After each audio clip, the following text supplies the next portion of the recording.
recording. Okay. So when you get to your pitch, obviously reverse it onto the pitch. Before you disconnect the car and the caravan, just check to see if it, just be careful, there's vehicle moving around. Just make sure that your van's level side to side first. The only way you can level it is by lifting one side or the other. Normally that means either driving it up onto a block or reversing it up onto a block. Yeah. So say it's down this side, you need to lift this side up. Don't use the steadies, which I'll show you in a second. They're not for lifting it, they're not a jacking system. So you have to use blocks, or you can get these plastic wedge-shaped ramps. You reverse on. Or reverse on or drive on. Okay. Which way you go. Yeah. Okay. Once you level it up, you might not need to. Yeah. Obviously, if it does, the reason why we do level it is because of drainage on the sinks and you'll see if the sink is put holes on that side of the sink and you're leaning that way, it's just going to collect in the sink and not go down the hole. Okay. Also, the fridge doesn't like it on when it's running on gas, it's on an angle as well. Okay, so level it up first, side by side, if it needs it. If not, then all you need to do then is handbrake on, disconnect it off the car, get the car out of the way. Okay? Then you need to level it from front to back. The way to do that is by winding the jockey wheel, so it just either lowers the nose or lifts the nose, depending on where it needs to. Yeah. Okay? And once you've done that, then you can start bringing the steadies down. There's one in each corner. Level. Yeah, so once it's level, then you can start. The steady's there just to steady it. Okay. I'll just get my washer out. That's easy to show them. You have got a winder handle inside the van. Yeah. Okay, so either side of the front. So you like to start on one end or the other. So I've got the drill, which makes life a lot easier and quicker. Yeah. So it just touches the ground. Okay, just takes the pressure. Yeah, so it's just to take the weight. Okay. It's not there, as I say, for jacking it up. You do not lift it up. If you're trying to level it side to side, if you start trying to jack it up on that, chassis is just going to go. Okay, so that's just to stop its weight. Exactly. Yeah. So you've got a wind handle which is under the bed. So if you wind it by hand, you're going to be there for quite a while. If you've got something like this, get that fitting because you'll be there a lot quicker. Thomas. Set up a lot quicker. So once you've done that, go all the way around, obviously doing all four legs. What I tend to do is that then. If it's still got a bit of movement there, just tweak it another half a turn. Yeah. It's another half a turn, so it's stable. Okay. So obviously once kids are bouncing around inside it, wobble around. Yeah, you'll notice. Okay. I'm just going to wind this back up. Normally you wouldn't, but just for speed of operation for me. Yeah, definitely. Yeah. Right. Okay, so do that all the way round. Yeah. So once you've done that, then you can start connecting all the services. So normally you'll probably have a reasonable amount of stuff that's going on the outside, stored inside your gas locker. Yeah. Gas, so if you've operated gas before, you've got your pigtail. Regulator is actually attached to the caravan. Okay. So all you do is turn the gas on. Yeah. They obviously don't travel with the gas off. So you always switch it off when you're travelling. Yeah. But if you're aware of, gas fittings are reverse thread. Yeah. So if you've ever heard of the saying righty tighty lefty loosey, obviously it's not on this. I know what you mean. Yeah. Righty loosey lefty tighty, which obviously sounds rather confusing, but you might remember that when you're trying to rinse that and take your knuckles. I just remember left hand thread. Yeah, that's the opposite thread. Yeah, that's it. Okay, right. So coming round, obviously the next thing you can do, obviously going for the acroll. Kids might be useful if they're up to it or behave well enough. If you have a look on your box, this is your acroll here. You can hold hands if you want to when you're going to fill it up, but it's obviously totally up to you. Okay. So we've got one. Yeah. So that's your acroll. Obviously this is our acroll. Oh, okay. So once you go, obviously go and fill your acroll, bring it back. This is your water pipe. Okay. Right, you can see that it's got a natural tendency to want to bend up. So normally you'd probably store it in the sink like that. So when you obviously come to put it into water acroll, make sure you straighten it out. If you don't, it goes in the acroll and just sucks air at the top of it. Yeah. So straighten it out. All you do is just clicks in. To get it out, just pull back on that trigger. Yeah. Okay. So that's your acroll done. Is that for toilets and sinks? No. All that is for is your water system. So it fills a hot water tank, and then it comes out the cold water tap. Okay. Yeah. The flush tank, your flush system on your toilet is a totally separate reservoir, which I'll show you that in a second. Okay. So. Next thing we go into is your battery locker. Yeah. Obviously your battery's fitted. Yeah. The system, the caravan works on a 12-volt system. Okay. There's always something in the background that's operating igniters and lights and all sorts of things. So 12 volts there. You can use it without electric, but the battery's only going to last so long. Okay. So most sites will have an electric point that you connect to. Your cable's inside. Okay. So to connect the cable, so you just pull back on that. Always connect your caravan first. Yeah. Make sure you push it all the way on, and all you would do is line that up there, look, then then you lock it up once you're on site. Yeah, just yeah. Okay. Obviously, I'll leave it there for ease of Yeah, definitely. ease of use. So always plug to the caravan first, unravel it, then plug into the bollard, which is on site. Okay. Don't do it the other way around. Plug the bollard. You've got a live cable. Okay. You're walking across the grass. So always into that Makes first. sense, Yeah. yeah. And obviously it's opposite as you obviously time to go. Okay. Okay. Yeah, I've got an external aerial point there as well, so you can connect. On these super pitches, some of them have an aerial point you can actually connect to. Okay. Okay, so that's where you can. Handy. Yeah. Alright. Brilliant. Yeah. Brilliant. Right. Oh, Coming one down thing. this side. One thing, sorry, Stuart said he was going to upgrade the battery to 100 and something from 75. I don't know if I don't know. Okay. To be quite honest, that's what's been supplied from the shop to me. So Oh, I, right, okay. if obviously that's changed, I'm not aware of. Okay. So when we go back in, I'm not sure that is. That looks like a 100 amp hour one. Looking at it. Screwdriver. Screwdriver. But, yeah, it all depends what you want to do with the battery. Yeah. If you are going to do a lot of with no electric connection, obviously the bigger battery the better. Yeah. Or if you have a motor mover fitted, the bigger battery again, obviously the better. Yeah. Yeah. Alright. Okay. Right, next thing you come to is your wastewater. Yeah. So these are two outlets here. Yeah. You have got pipes which connect straight, they just push in, Okay. and then you feed that into your waste master. Okay. So the other box that's there, Yeah. right? So all you do, if you look at it, it's got like an L shape. Yeah. Okay, it's designed to fit underneath the chassis, but the thin end is where the handle is, right? So if you push that underneath the van, Yeah. the handle is underneath the van. Yeah. And you're gonna, When that fills up, it's 38 litres, it's about 38 kilos. So You it's- trying to drag that back out again, it's a bit of a faff. So best thing, just put it alongside. Yeah. It's just easy. You just pull the plugs out, lift it, off you go. Yeah. Obviously wheels off to where you need to empty it. Okay. Okay. Yeah. What you will find is once you've emptied your alcohol, just check your waste master, because the likelihood is the water that's gone from there and down the plug hole will come back out here. So Okay. that's probably full as well as that is empty. Okay. So you need to empty that as well as fill that at the same time. Turn it off. Right. Okay. So talking about toilet, I'll just get the keys. What's that for? A little bit hazy without film. It's like an extra tank, I think, isn't it? Just ask him. Is it? No, just ask him again. This might be a good time. Oh, yeah, you're right. Good timing. Yeah, want someone to empty the toilet. Video and get them there, put it on YouTube. See this And here, watch this the is your YouTube flush tank. video every time you set it up, The so we know reservoir what for to do. flushing your toilet. You use a pink chemical, so a small amount of pink chemical, top it up with water. Okay, so then that's there just to flush the toilet. Okay, do not fill it all the way up before travelling, because if it overflows into the van, you're going to have pink chemical slopping around on the floor. Not a good idea. You can travel with some in there, which is quite handy with kids. You usually guarantee 5 minutes down the road, oh, I need to go to the toilet. Yeah. You can pull into a lay-by, you can still use it. Okay. Alright? Which does it hold? Then about 5 litres. So it's got like 2 litres in it. Yeah, yeah, that should be enough. But the only way you know it's full is by when you look through there and you can see it. Right. You only know when you're flushing it and there's nothing coming out, that's when you know it's empty. Alright? Okay, the other fun bit, right, this is your waste container. Alright? Yep. To release it, just lift up that orange lever, it should slide out easy. If it's not, push it back in, go in and have a look on the wastegate on the toilet. That might have been left open or not correctly shut. Okay. So just make sure it is. Otherwise, you're trying to force that out, it might damage Make it. sure it's in the shut position. Yeah, Don't I'll put it- show you that inside. Yeah. Okay, so before you use it, you need to put a pink, blue chemical in the loo. So pink Pink in in the flush, blue in the loo. Okay, so what that is there for is to break down the nasty stuff. Okay, Yeah. right, so you've got, see that as a bit of a measuring drum. Oh, okay. Yeah, so it that- does say on the container how much you need to put in. Put that in and around about a pint of water. That's there ready to use it. Okay, you also empty it out to that point there as well. Okay. So obviously that lid off, you've got an air release button, so it allows it to flow out freely. Okay, when you go to empty it, obviously you have to take that off. Do not put that on the wall. So if you've been on campsites, Still fall in. yes. So normally it's a brick wall with a big white funnel and a big hole in the centre of it. You go put that on that wall and then that drops down that big hole. You're not going to be sticking around down there to fish that out. In everyone's. Yeah, so put it on the floor behind you. Yeah. Some posh sites have a little thing to just put it on, Okay. but don't lose it down there. Okay. Yeah. What we've also got,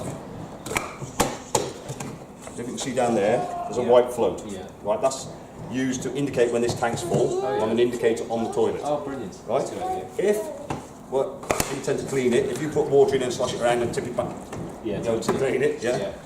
just be careful. If you want to put some water to clean it and thrash it about quite vigorously, that might come off. Okay. That could end up down the emptying point, so you won't have an indicator of. How full it is. Yeah. Okay. And then to put it back in, it just slots in. Okay. Okay. What you've also got here, this is unlikely you're going to use that when you get on site. This is for draining down your flush tank for winter more. Oh, okay. right, yeah. So the best thing to do is flush the tank, or flush the flush tank into your waste container, and then just drain the last little bit from there. Okay. Okay. Good. That's for drain down. Yeah. Right. Well, this is one use here. Yeah. Okay. Happy with that bit? Yeah. Good. Just like yourself to come down. Got. Right. Bike rack. Brilliant. You've got a bike rack before.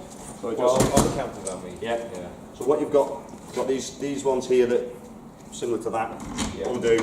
Okay. They clamp around there. Okay. Obviously to stop it bouncing around. Yeah. Obviously these will so slide. after it's down. Yes, once it's down, that will hold it in that position. Just give it a go straight. Yeah, so it's a straightforward. Obviously, just be careful how much weight you do put on. I think there's a limit down there somewhere, 60 kilo. So just be careful how much weight you are putting on there. Also, putting a lot of weight at the back of the van obviously can cause a bit of problems.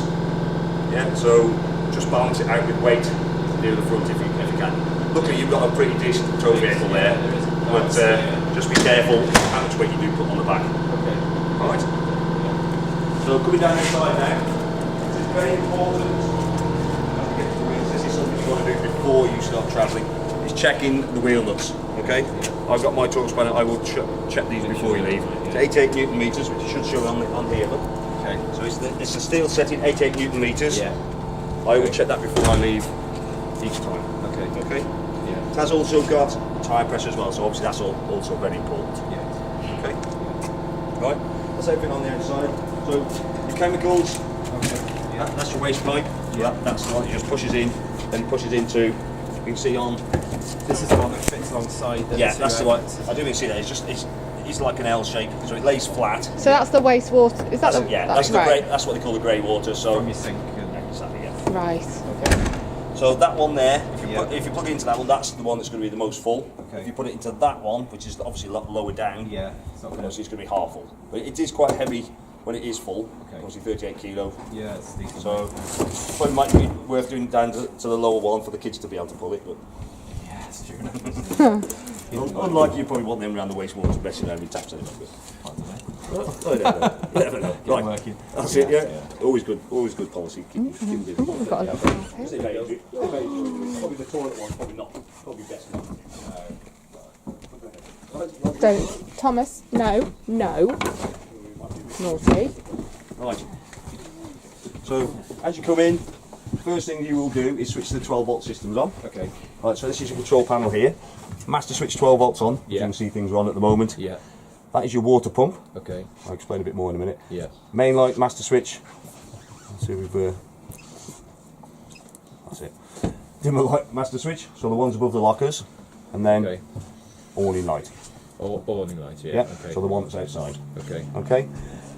If you saw that screen, it was dull a second ago. Yeah. Normally, by waving in front of it, will light it up. Okay. So after a period of time, it will go to sleep. Okay. So, master switch 12 volts on. Don't switch your water pump on straight away, because the first thing we need to check is one, that all the taps are shut. Okay. Because if you've left all the taps open to drain it previously, you go and switch water pump on. You've got the water connected on the outside. Water could be coming in, especially in the shower. Thomas. Could be you could have water all over the place. Okay. So just be careful. Then underneath this bunk here, you've got the drain down for your boiler and the rest of your water system, which is that that yellow lever there. Yeah. Right, that in that position is closed. Okay. So no water will be draining out. Right. So if you have forgot to close that, as soon as you start bringing water into the van from the alcohol, it's just going to go straight back down again out. Allow it, right. Yeah, so it'll just go drain onto the ground outside. So is that the type of thing when you get to site, Yeah, put it on, yeah, put it off for transport? yeah, yeah. Yes, you can drain it for transport if you want to. Just make sure before you switch that water pump on, it's in that position. Okay. So it's closed. The taps are all closed. Then you can switch the water pump on, Yeah. which it is at the moment. Right, so to purge the air out of the system. So if you drained it before, there's going to be obviously air in the system now.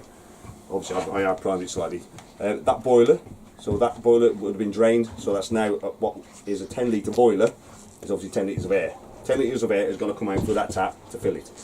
Okay. So what we do, start on the cold side. You hear the pump going now. You will see that splutter away. It should splutter any second now because I pulled the pipe out before and allowed some bit of air in. You says. Probably not. There we go. So you'll see it spluttering for a while. I always start on the cold side first, because that's the direct, more or less direct from the acroll to that tap. Okay. If that pipe is curled up, Yeah. it'll just be air coming out for a long Okay, time. got you. Yeah. Once you've got a solid stream like that on the cold side, turn to the hot side. On the hot side, Okay. what we're trying to do, as I said, is get 10 litres of air out of that hot tank. It's got to come out through this tap to fill it up. Okay, so open up on the hot side. And obviously I've primed this already, so you'll see it should just be solid stream. But once you've got a solid stream like that, After the spluttering. yeah, so it could splutter for it's trying to get air out for probably a couple of minutes Okay. at least. Yeah. If you can just hear the pump going now, it's Yeah. on a pressurised system. So if it's just air coming out all the time on the Yeah. hot side, Yeah. shut it down, Yeah.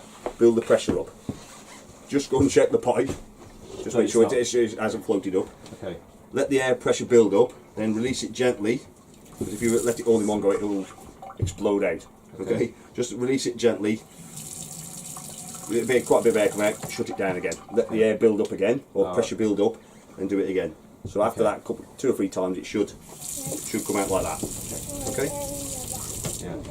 Okay, do the same with each tap. Yeah. So you get all the rest of the air system that's obviously the pipes to the bathroom as well. Yeah. Alright, Okay. once you've done that, Yeah, do all of them, yeah. yeah, so once you've done that, hopefully you should have all the air out of the system then. And it's just working all life. Yeah. Okay. Okay, Yeah. happy with that bit? Yeah. Good. So that's Right. the tap under there. Yeah, that's the drain tap that. Okay, so yeah. that's just that. Yeah. Yeah. So we leave that like that. Yeah, so all the time. when you're on site then, Yeah. that's it, leave it like that. Okay. Okay. Okay. So put it the other way to travel. Or Yeah, leave so when you go to drain it, Yeah. so obviously, especially in winter, make sure you lift it up so it's pointed upwards. Yeah. Open all the taps to centre, Okay. so obviously the air will obviously all feed out back Yeah. through that So hole you there. only need to do that when you drain it away. Yeah, yeah. That's it. When you're on site, leave it as it is, Yeah. and then you may want to drain it as you're going home. I tend to do that. Obviously, that bit of movement of the van obviously helps it to drain down as well. Yeah. Don't drop it on the pitch. So obviously the next person who's coming in on that pitch is not going to be too happy you've just dumped all the hot Yeah. water onto there. Other than it's going to be all soggy or whatever. Yeah. What I tend to do is drive to the gateway of the site, and my wife tends to jump in, opens that up, opens all the taps, and then as we're driving out down the road, it's just draining, yeah, so it's all drain the system out. So by the time you get home, hopefully it should be all drained out. Destroy. Yeah. Okay, Yeah. right. Next thing we can do then is heating and hot water system. So in that corner there, it's got the boiler, which has got the hot water tank in the centre of it. It also provides hot air to heat the room as well. That's all controlled from this unit here, or this control panel. To switch it on, you just press and hold the big button. You can see obviously the screen is already switched on. That's just a return or back button. I'll just keep pressing that just to light the screen back up so we can still see it. So looking across the top of the screen, that's what's operating at the moment. So the flame there, that is not gas, that denotes heat. So heating. Okay? They just put these things just to confuse things. The next one along is water heating. The next one along is energy. So that's 2 flashes of electric, that's roughly 2 kilowatts. And then you've got your fan. You see the fan is on there. It's not operating at the moment. The fan only is operated by a thermostat. Oh, yeah. So when it needs to boost the heat in the room, you'll hear the fan come on. Obviously when it gets up to temperature, the fan will die So down. whatever you set it at. Yeah, exactly. So in the centre of the screen, it's flashing between the clock, so your time, and also the temperature set. Okay, so I've set it to 17 degrees at the moment. Yeah. Okay, and what you've also see on the bottom right hand corner is a plug. That plug Yeah. is to denote it's got electric connected. Okay, it's not necessarily using it, or it's not necessarily selected electric at that point. It's just to say you've got electric available. So if we just have a look under here where the consumer unit is, there's a nice orange button. You can see there, look.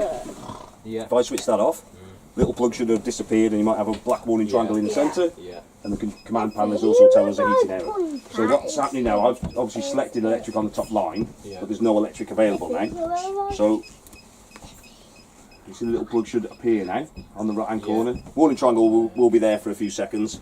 So if you want to operate it on electric, that button needs to be switched on. Okay. Okay. Yeah. That's on our supply rather than So that's coming from electric. That's electric to from from. mains. Yeah, like, mains right, electric. okay, yeah. All right. Yeah.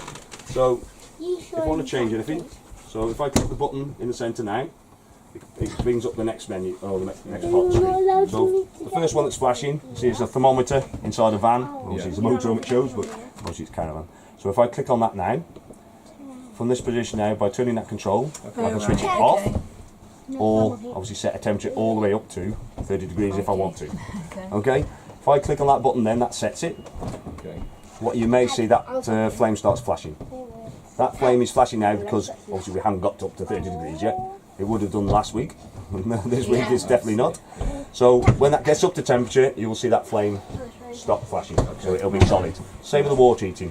Just thinking, I can feel a bit of warmth coming up there. You will see, you may hear the fan in a second, but there again we've got the tractor moving past, so you might not hear it. Okay, so if you want to, once you set the temperature, so you see that this isn't back to the main screen now. I can actually, just by turning that, decide to change the thermostat setting to wherever, 20 degrees or whatever. And if we are at 20 degrees, that flame will stop flashing.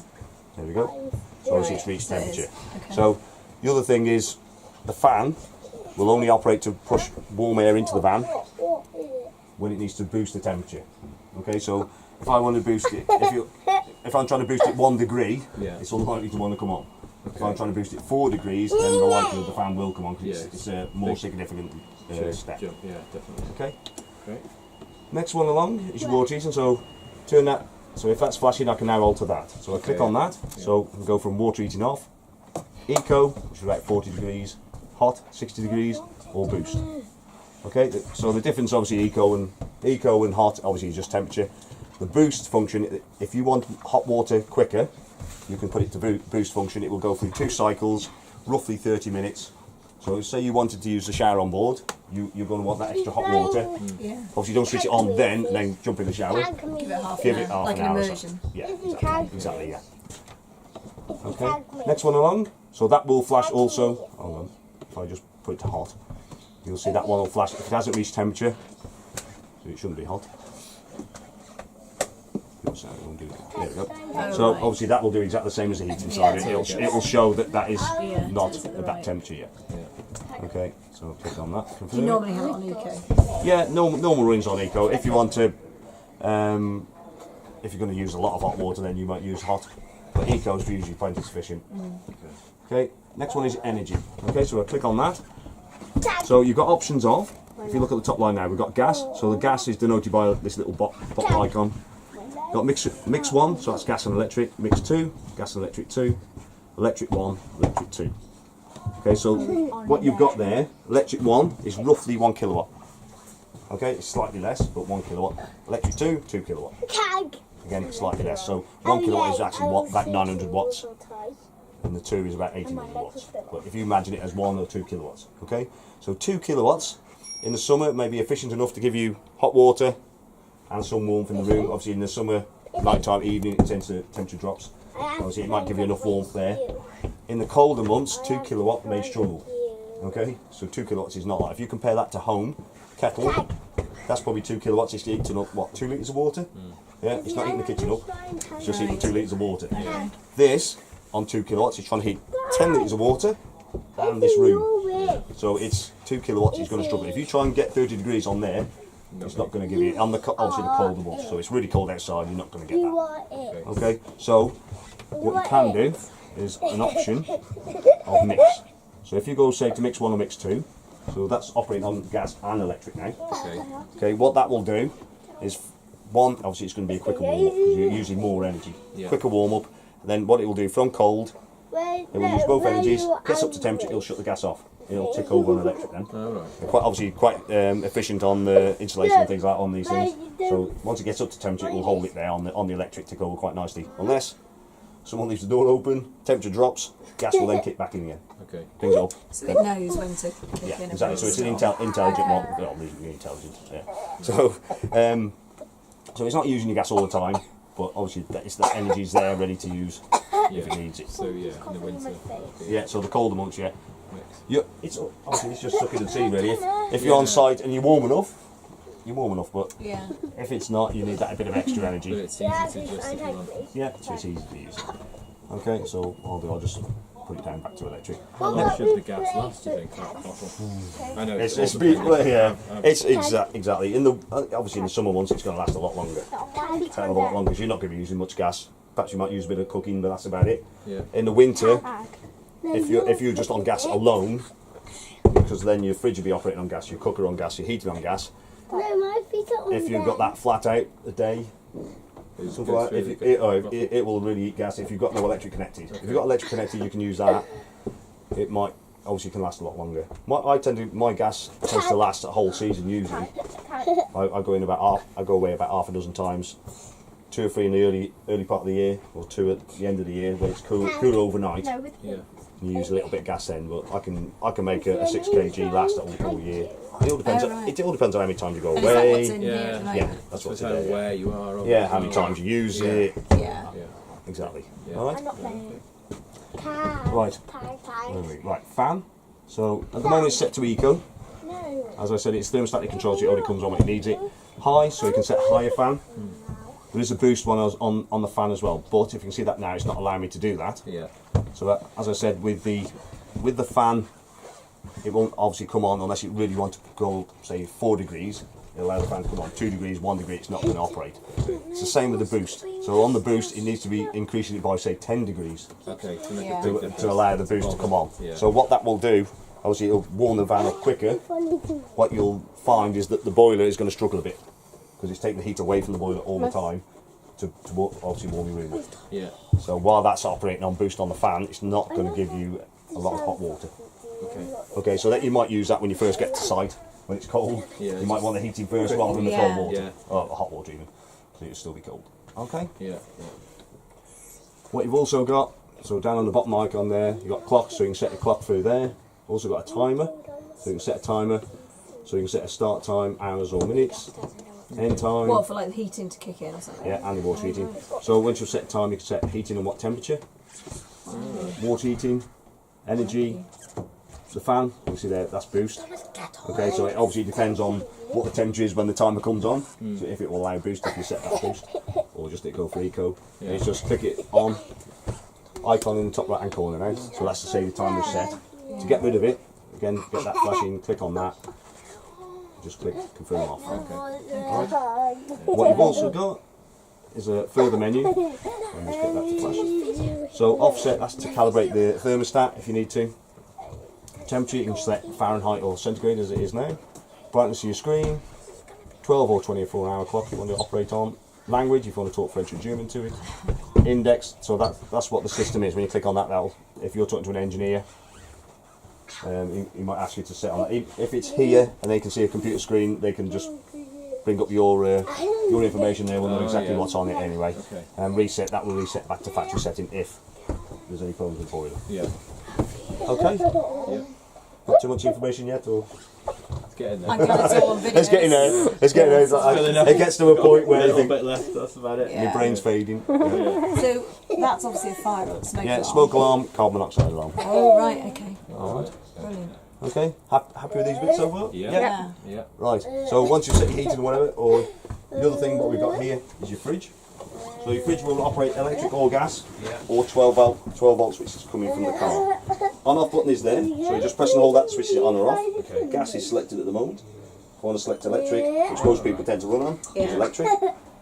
You can operate off 12 volts. 12 volts is coming from the car as long as you've got that wiring in your... From the car. Yeah. That's So- so when you're driving. Yeah, so that will not cool the fridge down, it will just maintain the temperature as you're travelling. Okay, so if you want to travel with a cool fridge, cool it down before you travel. Obviously if you're in storage, you can't do that.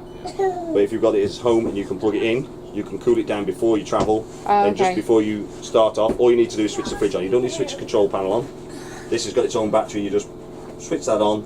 That 12 volts is actually coming from the car. So as soon as the engine starts, it will provide 12 volts to that. Okay. Okay? To select gas, just select gas and that will automatically light it. If it fails, it will come up with that same there. So, yeah, so on the gas, if it fails, so normally that's when you first start up or you run out of gas as you're going along. Obviously not travelling when you're on site. Yeah. So what you'll get, if it's doing that, check, you have turned the gas on. You have got gas, so you could just fire your cover up just to check you have got gas. Yeah. And all you do is just press that, and that really attempts to light it. So could you, say 2 or 3 hours, say if you know you're going to travel on that day, could you Yeah. set the fridge to be cool beforehand? Or do you But need to you, start I would, engine? I would start it. Oh, I would. If you've got it at home and you can plug it in, I would do that overnight at least to cool the fridge If down. you've got like a 24 volt. Yeah. If you've got 240, you can connect to it. Yeah. do that. Otherwise, it's not going to cool it down as you're travelling. It's just it's just going to maintain. So